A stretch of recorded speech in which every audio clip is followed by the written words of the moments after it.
Amigos, boa noite. Bem-vindos a mais essa palestra da Escola Espiritual da Rosa Cruz Áurea. O tema da nossa palestra de hoje será o eu inferior, o eu superior e o eu divino ou o eu real, como foi anunciado.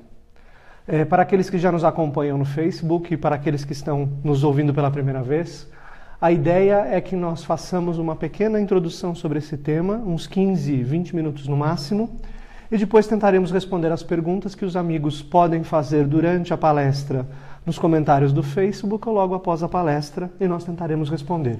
A ideia é que o conjunto da exposição, mas as perguntas dure aproximadamente uns 50 minutos, 1 hora no máximo, ok? Então vamos lá, amigos. Antes de nós iniciarmos, seria interessante que nós perguntemos o porquê é importante refletir sobre isso. Existem muitas questões que giram em torno do eu. E por que falar sobre o eu? O eu é consciência. Então, quando nós falamos de eu, nós estamos falando da consciência do ser humano. Por isso é importante que nós reflitamos um pouco sobre isso, que nós consideramos como esse eu, essa consciência. E vamos tentar delinear um pouco essas três partes, o eu inferior, o eu superior e o eu divino. Vamos começar com o eu inferior. E por que nós o chamamos de inferior? Nós já reparamos que, na verdade, quando nós nos consideramos como um eu, nós somos um aglomerado de fragmentos. Fragmentos de pensamentos, fragmentos de sentimentos, fragmentos de ações e reações. Então, na verdade, o nosso eu é composto por uma série de fragmentos que nós até poderíamos dizer que nós temos inúmeros eus, né? Eus como reflexos de uma consciência.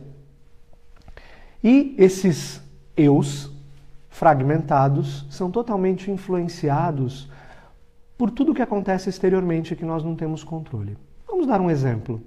Nós acordamos nos sentindo de uma determinada maneira, com determinados pensamentos e com uma inclinação a determinadas ações. Se passa um pouco do dia, as coisas externas vão acontecendo, nós podemos pegar uma chuva terrível e ficar 3 horas parados no trânsito. Aquele estado de ser que nós tínhamos pela manhã, já se esvaneceu.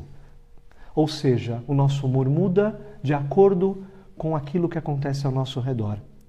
Os nossos eus vão mudando e aquilo que vai acontecendo vai transformando e fazendo com que nós reajamos. Assim, quando nós observamos tudo isso, nós olhamos esses inúmeros fragmentos e podemos perguntar: quem na verdade é o eu? Nós podemos defini-lo? O eu, hoje, ele é formado por esses inúmeros pensamentos, sentimentos e ações e reações. Ele não é único, ele é fragmentado. Assim, quando nós pensamos naquilo que nós fazemos, quantas vezes nós não falamos para nós mesmos: puxa, por que eu fui fazer aquilo? O ser humano hoje possui 3 estados de consciência. Nós falamos de uma consciência tríplice, uma consciência que é formada por pensar, sentir e querer. E esses 3 núcleos da consciência são influenciados por inúmeros pensamentos, sentimentos, ações e reações, que por sua vez são influenciados por aquilo que acontece fora de nós. Nós podemos chegar a uma conclusão que essa fragmentação do eu, se ela continua do jeito que ela é, nós vamos sendo vividos por tudo isso. Não existe uma unidade, não existe um equilíbrio.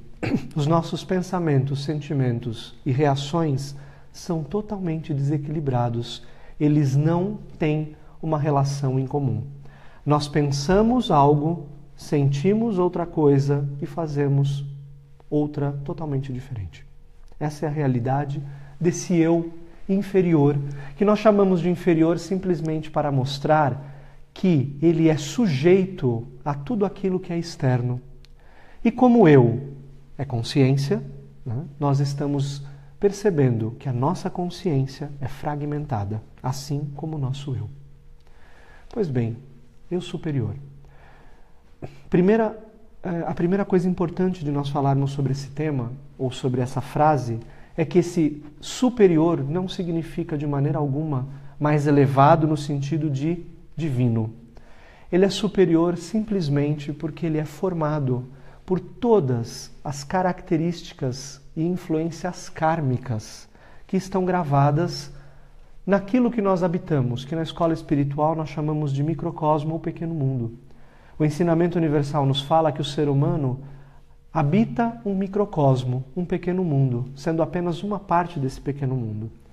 E todas as personalidades que já habitaram esse pequeno mundo antes de nós deixaram uma série de experiências gravadas, que nós muitas vezes conhecemos pelo nome de karma. E é esse conjunto dessas experiências que formam aquilo que nós chamamos de eu superior. E podemos dizer que o eu inferior não deixa de ser um reflexo desse eu superior. Nós somos muitas vezes controlados por todas essas influências kármicas que habitam esse pequeno mundo. É por isso que muitas vezes nós fazemos algo ou somos impelidos a algumas ações e tendências que nós não entendemos bem por quê e de onde elas vêm. Nós somos vividos não somente pelos nossos próprios pensamentos, sentimentos e reações, mas também por essas influências kármicas gravadas nesse nosso pequeno mundo. Portanto, esses dois, eu inferior e eu superior, se complementam e ambos são fragmentados. Porque o eu superior também é formado de inúmeros fragmentos, de inúmeras experiências que já foram vividas por outras personalidades. Portanto, qualquer tentativa de contato com esse eu superior, com essa consciência que algumas vezes é denominada supraconsciência, que não significa uma consciência divina ou iluminada pelo Espírito, mas sim uma supraconsciência simplesmente porque abrange essas experiências kármicas, qualquer tentativa de acesso a ela não nos liberta, pois continuamos influenciados por inúmeros fragmentos de pensamentos, sentimentos e reações, sejam nossas, sejam de tudo aquilo que nos cerca. E ambos, a característica principal, tanto desse eu inferior quanto da sua contraparte como eu superior, são regidos pelo egoísmo. Tudo aquilo que nós pensamos, tudo aquilo que nós sentimos e tudo aquilo que nós fazemos é denominado e reforça o nosso ego. Por isso que nós somos seres basicamente egoístas, porque tudo aquilo que fazemos gira em torno de nós, do eu, né? Do eu que está naquele momento querendo algo, que um momento quer uma coisa, no outro momento outra. É por isso que nós podemos dizer que nós somos uma legião de pequenos eus, de pequenos pensamentos, sentimentos e reações que formam as nossas características e nos levam a reagir desta ou daquela maneira. E o que é o eu real, o eu divino? Para falar sobre esse eu real e esse eu divino, nós vamos utilizar uma frase de um pensador do século XIX que diz mais ou menos o seguinte: a vida só é real quando eu sou. E vamos prestar muita atenção nessa frase, porque ela nos dá uma chave importante sobre o tema dessa noite. A vida só é real quando eu sou. Como nós percebemos que a nossa consciência é fragmentada, portanto nós não podemos falar de um verdadeiro eu sou, pois nós não sabemos o que nós somos. Em contrapartida, nós podemos dizer que a nossa vida é um reflexo de uma realidade. Ela não é real, ela é uma ilusão. Ela é uma ilusão do ponto de vista da verdadeira consciência, pois vivemos através desses inúmeros fragmentos de uma consciência egoísta e, portanto, não real. O eu sou, o eu real, ele é uno, ele é único. Ele é a consciência unida ao todo, ao uno, e preenchida pelo próprio Espírito. O Espírito aqui não devemos vê-lo como uma entidade mística ou religiosa, mas como uma força de ideação que preenche o universo, que preenche tudo e todos, o todo conhecido e mesmo o desconhecido. Esse eu sou é aquele que nós podemos, por exemplo, ouvir ou ler na Bíblia quando Deus fala a Moisés. Ego sum qui sum, eu sou quem sou. Esse eu sou, esse divino dentro do ser humano é o eu real. Ele se encontra como um princípio dentro do ser humano, um princípio latente, adormecido, que deve novamente ser despertado, para que o ser humano possa novamente se tornar um verdadeiro homem, ou, como nós lemos às vezes no ensinamento universal, um manas, um pensador. Esse eu sou é o eu real. É aquele, por exemplo, que nós podemos ler nos escritos universais, como, por exemplo, A Voz do Silêncio, da senhora Blavatsky, que diz: para ouvir a voz do silêncio, o eu pessoal deve se dissolver no eu impessoal, o ser no não ser. Quem é esse eu impessoal? Quem é esse não ser? É o eu divino, é o eu real, que existe como princípio dentro do ser humano. Pois bem, e como despertá-lo? Quando nós reconhecemos tudo isso como uma realidade, quando nós percebemos a nossa realidade egoísta, desses fragmentos de uma consciência egoísta, de uma consciência eu separada do todo. E quando começamos uma busca em direção ao absoluto, ao divino, ao uno, nós podemos encontrar um caminho que nos leva a uma verdadeira libertação ou a um despertar desse eu real dentro de nós mesmos. Essa busca conta com diversas fases e uma delas é o que nós chamamos de autoconhecimento. O verdadeiro conhecer-se, não um conhecimento através dessa consciência fragmentada, desses inúmeros eus que vão nos dar pequenos reflexos de uma realidade. Conhecer, autoconhecimento de um ser a partir de uma consciência fragmentada é o mesmo que tentar montar um quebra-cabeça de bilhões de peças sem nem saber por onde começar. Essa é a nossa realidade. Uma consciência eu fragmentada em bilhões de pensamentos, sentimentos e reações. E é por isso que nós não conseguimos realmente nos conhecer. Autoconhecimento se inicia a partir de uma verdadeira busca, de um verdadeiro anseio por uma consciência totalmente diferente. A partir do momento que essa consciência real pode despertar em um caminho espiritual, esse ser real se torna e deve se tornar o guia da vida do ser humano.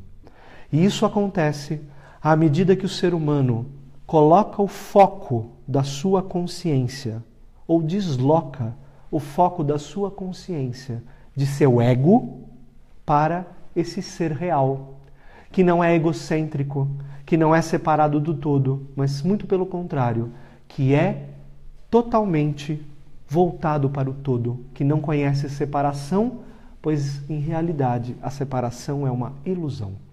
A partir do momento que a nossa consciência, que a consciência do ser humano, se volta para esse ser real, para esse eu sou, é possível falarmos de uma verdadeira transformação dessa consciência tríplice do ser humano, desse pensar, sentir e querer, e, portanto, da transformação da vida do ser humano.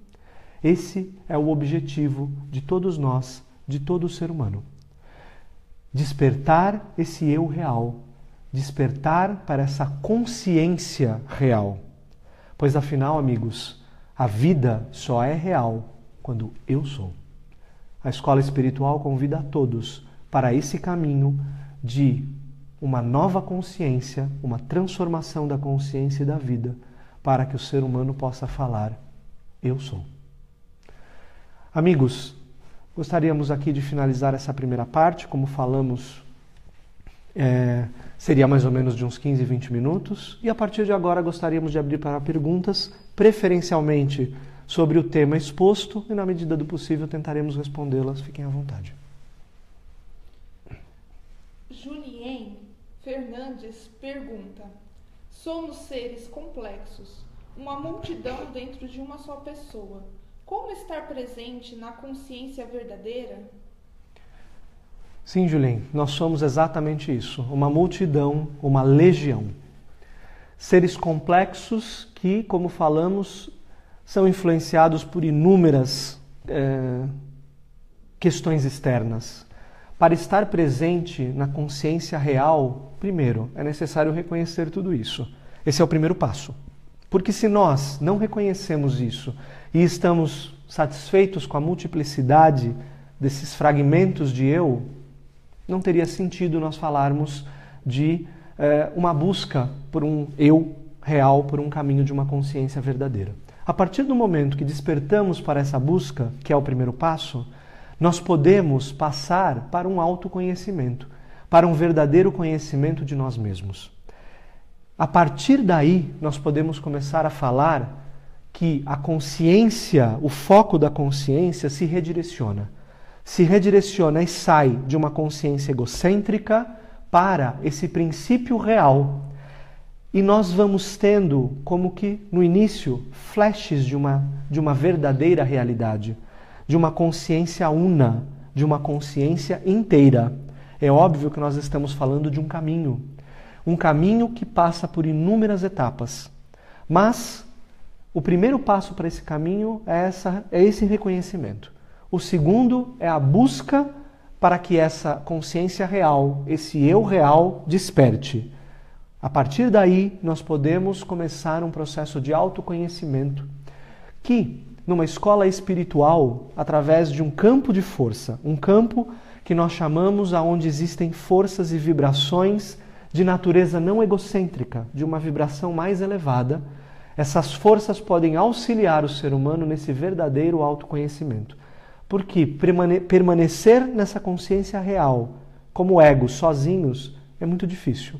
Por isso nós contamos com o apoio desse campo de força e de um grupo que caminha em direção a essa consciência real. A partir daí, nós podemos dar os primeiros passos em direção a isso, a permanecer na consciência real.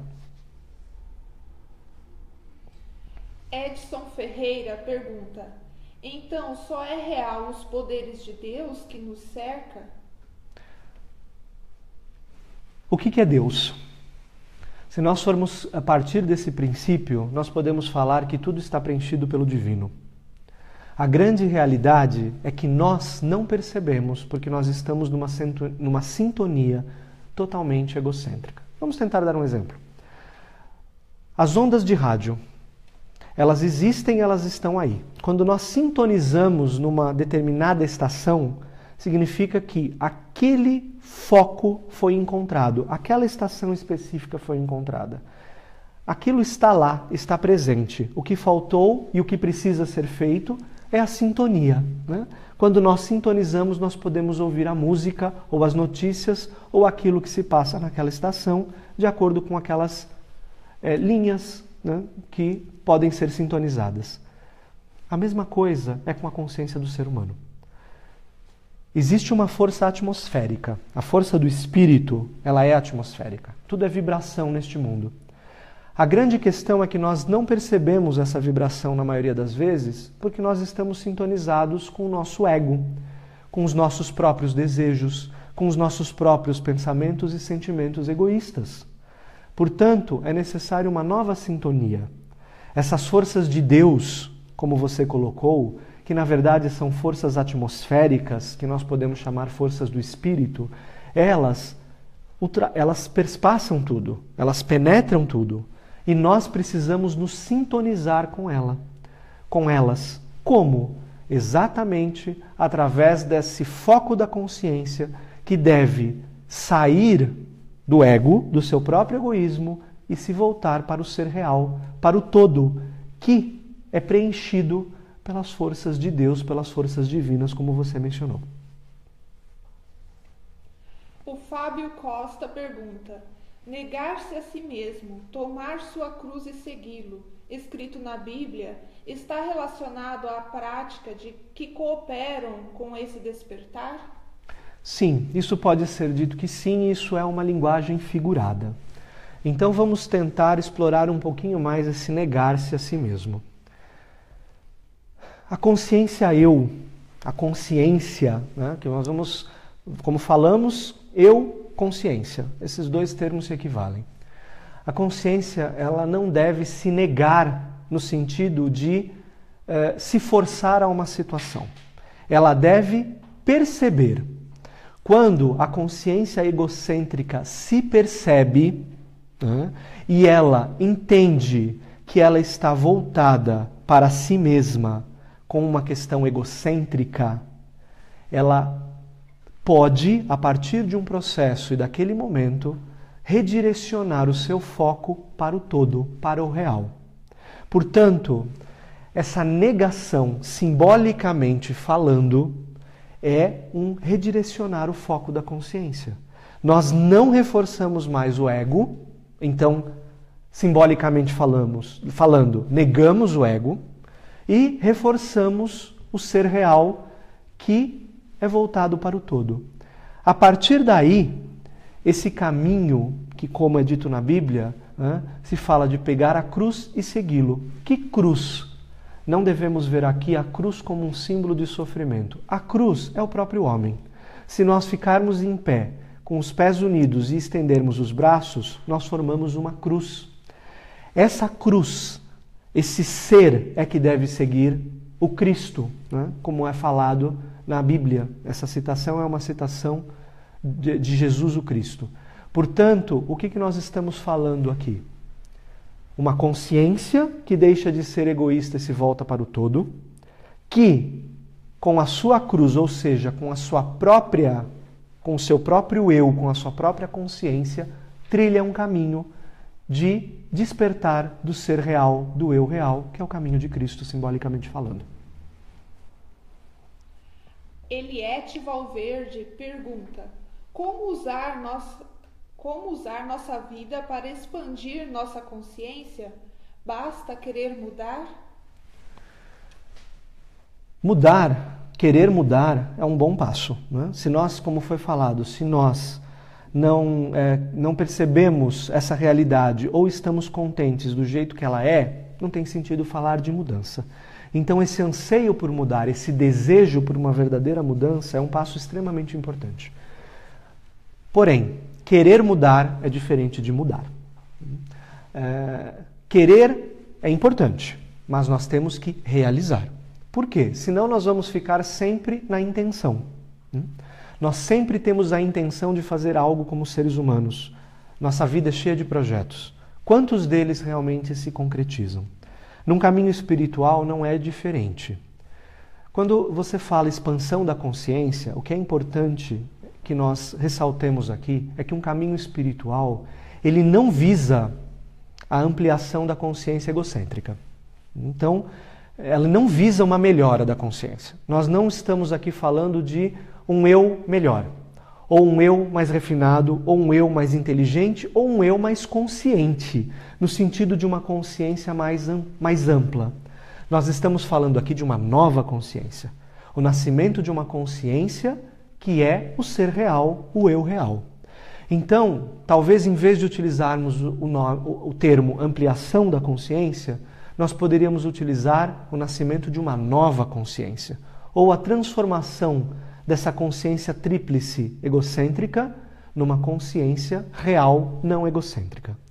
Portanto, quando nós percebemos essa realidade, queremos mudar e damos os passos necessários para essa mudança, e um desses passos é reconhecer um caminho que pode nos ajudar, um caminho espiritual que pode nos auxiliar nessa transformação, e, além de reconhecer, trilhamos esse caminho, aí sim nós estamos falando de uma verdadeira transformação e, portanto, de uma mudança da consciência e da vida. O Rafael Franklin pergunta: eu inferior, eu superior e eu divino, são esses um complemento do outro? Mais ou menos, Rafael. Vamos lá. Eu igual a consciência. Como nós falamos, o eu inferior e o eu superior são reflexo um do outro. Podemos dizer que o eu inferior é um reflexo desse eu superior e um complementa o outro, pois um alimenta o outro e ambos fazem com que a nossa vida seja do jeito que é, porque ambos estão direcionados ao próprio ego, a uma consciência separada do todo, apartada do todo e, portanto, fragmentada, multifacetada. O eu real não tem relação com isso. O eu real é o ser verdadeiro, é o ser real, é o eu sou. É aquele que não conhece separação, é aquele que é unido ao todo, é aquele que é preenchido pelo Espírito.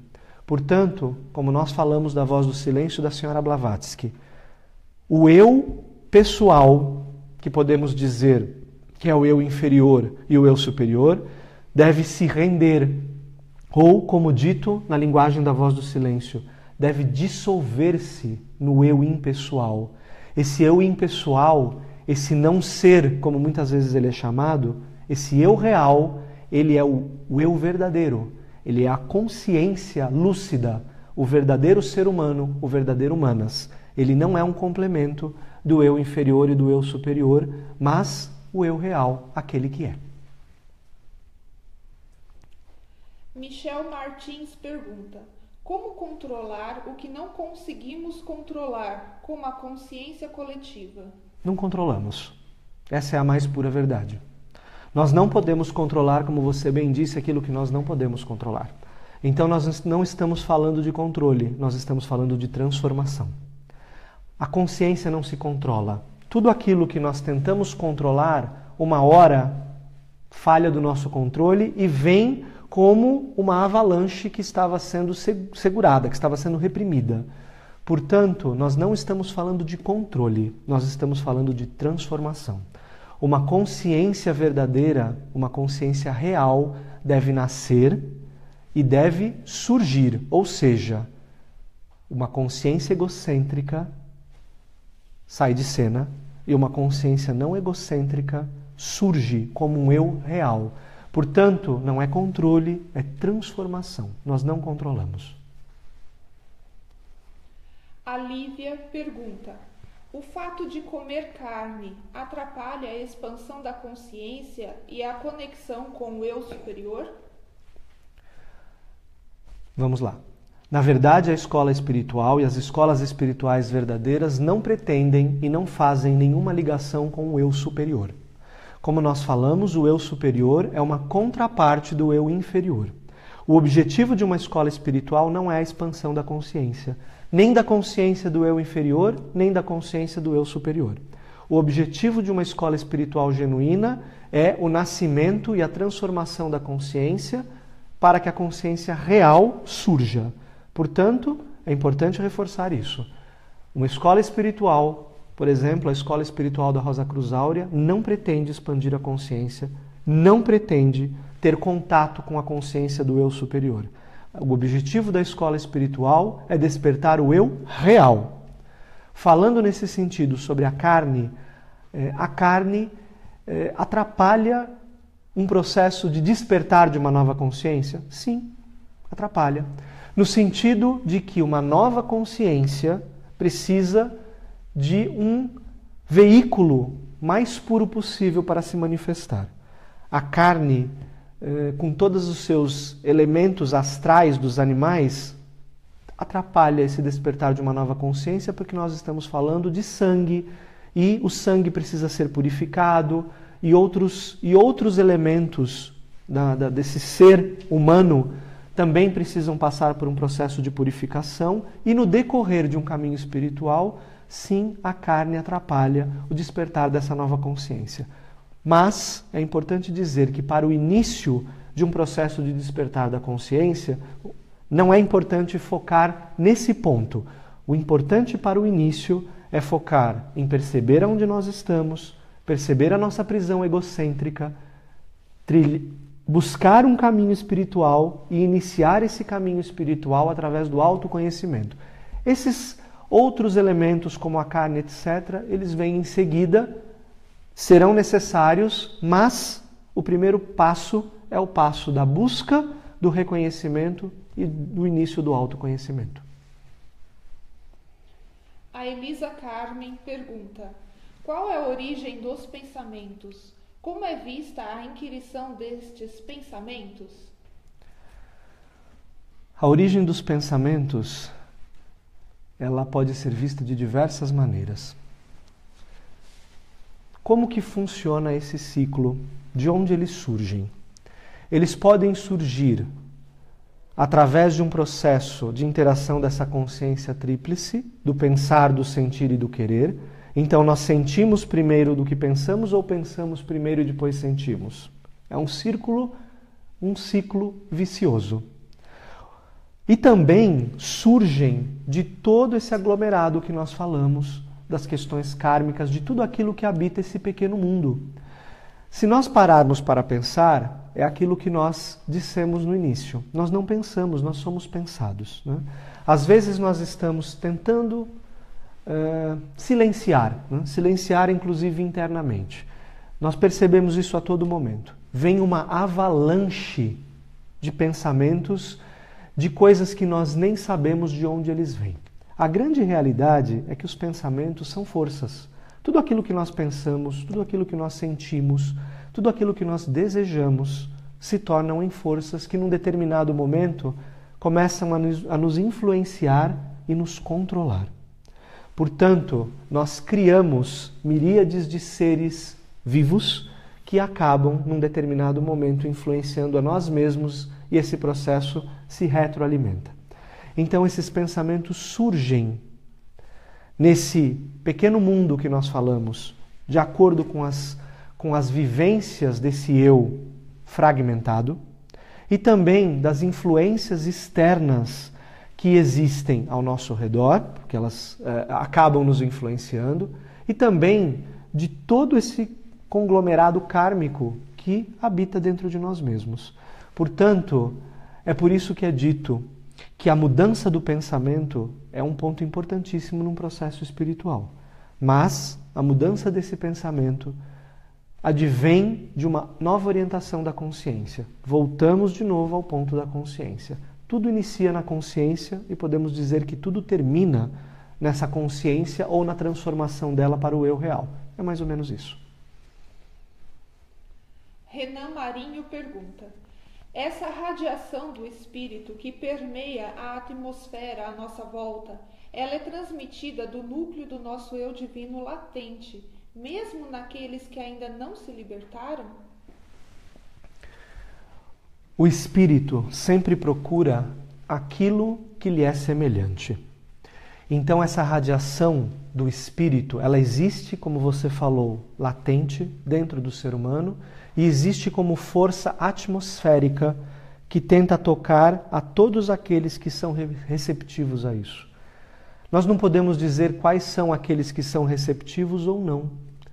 O que nós podemos dizer é que quando nós temos uma mudança de era, ou como nós falamos agora, a entrada da era de Aquários, que já inicia, né, e que já iniciou a sua influência sobre a humanidade, nós sabemos que essa força atmosférica toca a todos aqueles minimamente receptivos a essas radiações. Portanto, mesmo aqueles que estão com esse princípio divino latente, com esse princípio do espírito latente, mas que, de alguma maneira, sentem uma inquietação, têm uma busca, sim, eles serão tocados e reagirão a esse toque. De que maneira, nós não podemos dizer. Existem aqueles que partem para uma busca, existem aqueles que ainda precisam de algumas experiências nessa vida para tentar resolver esses questionamentos, mas a realidade é que essa força atmosférica penetra e perspassa tudo e todos e toca aqueles que têm um anseio, ou mesmo aqueles ainda onde esse espírito é latente, mas que tem uma predisposição para trilhar um caminho. Todos serão tocados. Como reagirão dependerá muito das circunstâncias interiores e da busca e de seu próprio anseio em relação a esse toque.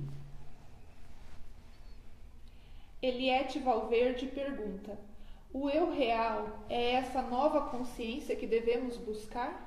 Sim, podemos dizer que o eu real é a nova consciência que deve despertar. É uma consciência que não conhece separação. É a consciência ligada ao próprio espírito. É uma nova consciência, é uma transformação que acaba acontecendo e deve acontecer com os seres humanos que buscam um caminho de libertação do seu próprio egoísmo. Essa nova consciência que surge e que transforma a vida do ser humano, orientada pelo espírito, é o eu real. A Juliana pergunta: você está falando que uma consciência transformada exclui o ego, mas essa experiência não é justamente a experiência também do ego? Uma consciência transformada tem uma orientação transformada. Uma consciência egoísta é uma consciência que se volta para si mesma. Uma consciência real é uma consciência que se volta para o todo. O que nós estamos falando é uma transformação ou uma redução, se nós podemos dizer, um esvaziamento desse ego. Um esvaziamento no sentido de uma neutralização de um ser, de uma consciência que quer tudo para si. Uma consciência que se volta somente para si e que busca benefícios em tudo. E que, querendo ou não, inclui apenas alguns no seu raio de ação e exclui outros. Ou mesmo aqueles que uma hora ela excluiu, num determinado momento ela pode resolver excluir. Uma consciência transformada não exclui nada nem ninguém.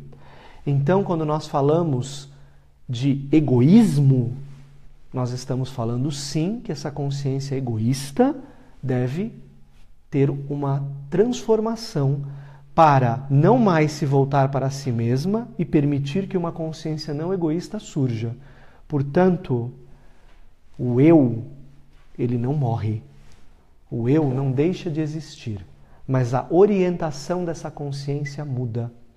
Esses inúmeros fragmentos, esses inúmeros pensamentos, sentimentos e reações que formam o que nós chamamos de eu, essa legião muda, se transforma e, a partir do momento que o espírito penetra este ser humano, essa consciência pode se transformar e se voltar para o todo e deixar de ser egoísta. William Moraes pergunta: o que fazer depois que se atingir a consciência do eu divino? William, para te responder isso, nós teríamos que atingir essa consciência para responder. O que nós podemos dizer é que o processo de transformação de uma nova consciência e o processo de ser preenchido pelo Espírito, de acordo com o que pode ser lido na doutrina universal, é um processo sem fim, pois nós estamos falando da consciência do todo. Agora, saber o que vai acontecer quando atingirmos essa consciência é algo que nós não podemos responder porque seria uma especulação. O que nós podemos dizer é que o importante é esse primeiro passo, pois sem esse primeiro passo nenhum outro pode ser dado. O que nós podemos dizer é que, como nos diz, como podemos ler no ensinamento universal, essa consciência ela vai de força em força e de glória em glória, numa espiral cada vez maior de elevação. De Reis pergunta: quando estamos nessa busca de transformação e busca do eu divino, lidamos constantemente com o egoísmo interno, mas em especial com o egoísmo dos outros que nos afetam. Como não nos deixar influenciar? Nós sempre seremos influenciados de uma certa maneira por aquilo que nos cerca. A grande verdade é que, a partir do momento que nós falamos do surgimento de uma nova consciência, essa nova consciência transforma a realidade ao nosso redor. Aquilo que nos afeta é aquilo que nós deixamos nos afetar e percebemos dessa maneira. A partir do momento que uma nova consciência nasce, aquilo que nos afeta também muda. Por quê? Porque tudo é percepção. Se nós estamos falando de uma circunstância exterior, aquilo que nós percebemos exteriormente é aquilo que a nossa consciência percebe. Então, aquilo que eu classifico como bem, mal, bonito, feio e assim por diante, é aquilo que eu classifico. Mas, no fundo, em realidade, tudo isso são rótulos. Rótulos que essa consciência egocêntrica, esse eu, percebe. Tanto é verdade que aquilo que eu posso perceber como bom, outra pessoa pode perceber como ruim e vice-versa. O ponto aqui é o seguinte: a partir do momento que uma nova consciência nasce, uma consciência preenchida pelo Espírito, aquilo que afeta ou que nos afeta hoje deixa de ter sentido e deixa de nos afetar. Por quê? Uma nova consciência, uma nova percepção. E aí podemos dizer que o egoísmo dos outros deixa de nos afetar porque nós não mais o percebemos. Porque a nossa consciência voltada para o todo abrange tudo e todos. E as próprias pessoas são tocadas por essa força do Espírito e elas também mudam. A grande realidade é aquilo que nós podemos, por exemplo, deduzir de uma frase de Gandhi: seja você a mudança que você quer ver no mundo. Pois a partir do momento que nós mudamos, nós transformamos a nossa realidade e tudo ao nosso redor. Viviane pergunta: existe a consciência universal? Sim, nós estamos falando dessa consciência universal, se entendi sua pergunta, como a consciência do todo. Essa consciência do todo, essa consciência una, esse eu sou, é exatamente aquilo que nós estamos falando do despertar desse ser real. Portanto, a partir do momento que esse ser real, esse eu real desperta, nós passamos a viver uma vida real. A vida só é real quando eu sou. E a partir do momento que esse eu sou pode ser verdadeiramente pronunciado, que essa consciência real pode surgir, essa consciência real não conhece separação. Ela pode ser chamada uma consciência universal, uma consciência do todo. Maria Betânia pergunta: qual o primeiro passo para a vida espiritual? O primeiro passo para a vida espiritual é ansiar por uma vida espiritual. Porque esse anseio é aquilo que norteia a nossa consciência. A nossa consciência se volta para aquilo que o nosso anseio se volta. Portanto, se nós ansiamos por coisas, por desejos, e se nós somos direcionados por isso, toda a nossa consciência irá focar nisso e será o centro da nossa atenção. A partir do momento que o nosso anseio se volta para uma vida espiritual, a nossa consciência começa também a se voltar para essa vida espiritual. Esse é o primeiro passo.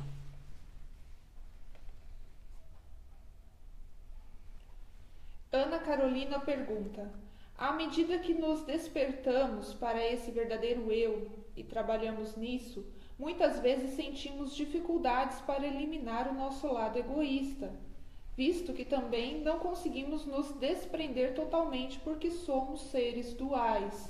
Como alcançar esse equilíbrio? Isso é um processo. E nesse processo existe um cair e levantar. Uma transformação da consciência, uma reorientação da consciência que sai desses fragmentos múltiplos que nós chamamos de eu para um eu real, não acontece de um dia para o outro. Portanto, nós estamos falando de um processo. E nesse processo, sim, nós vamos nos deparar inúmeras vezes com o nosso próprio egoísmo, com essa percepção fragmentada que nos acompanha. Mas o mais importante é sempre o próximo passo. O que nós vamos percebendo nesse caminhar?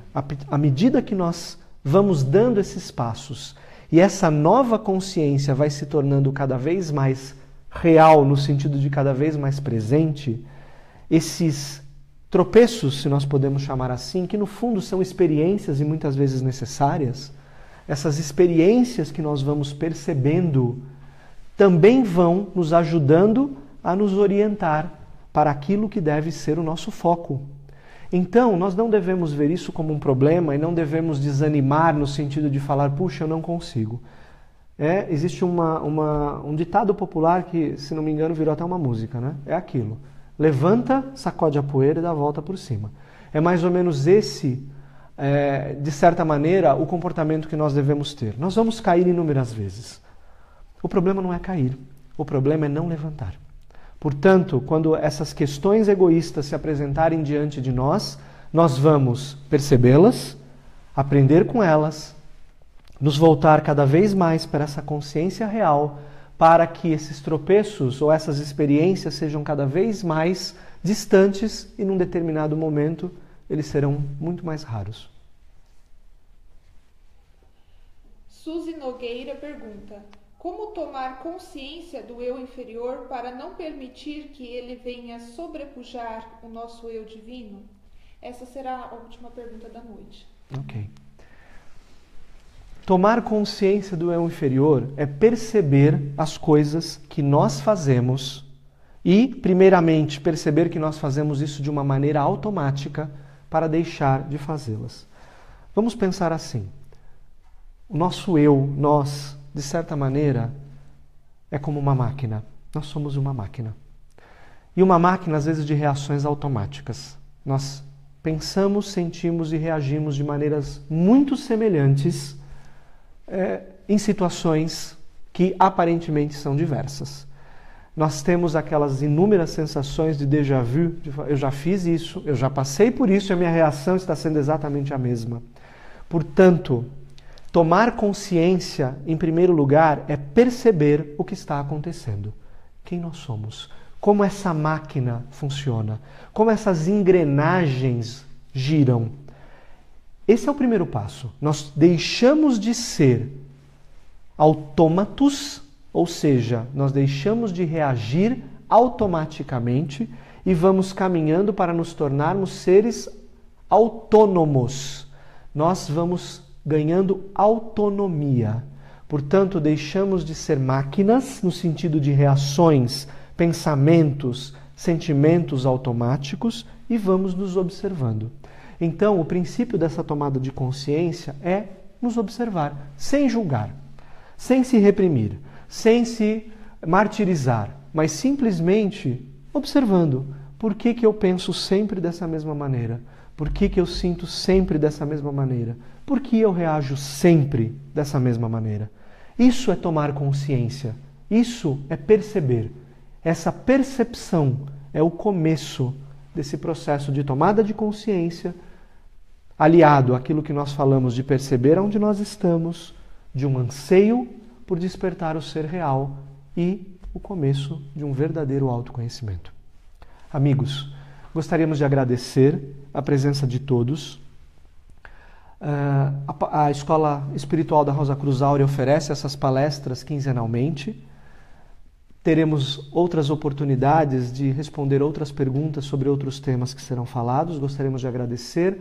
Amanhã, 8 de agosto, às 20 horas, teremos via Skype um aprofundamento com perguntas e respostas sobre esse tema. Os amigos podem entrar na página do Facebook e terão informações sobre como funciona essa sessão de perguntas e respostas.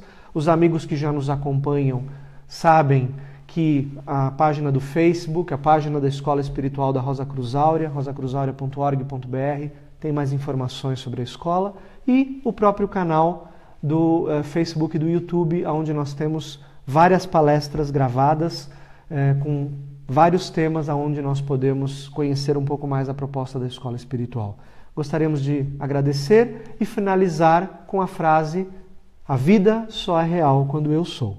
Que possamos todos, então, trilhar esse caminho em direção ao verdadeiro eu sou, ao verdadeiro eu, para que a nossa vida seja uma verdadeira vida, uma vida real. Muito obrigado, boa noite.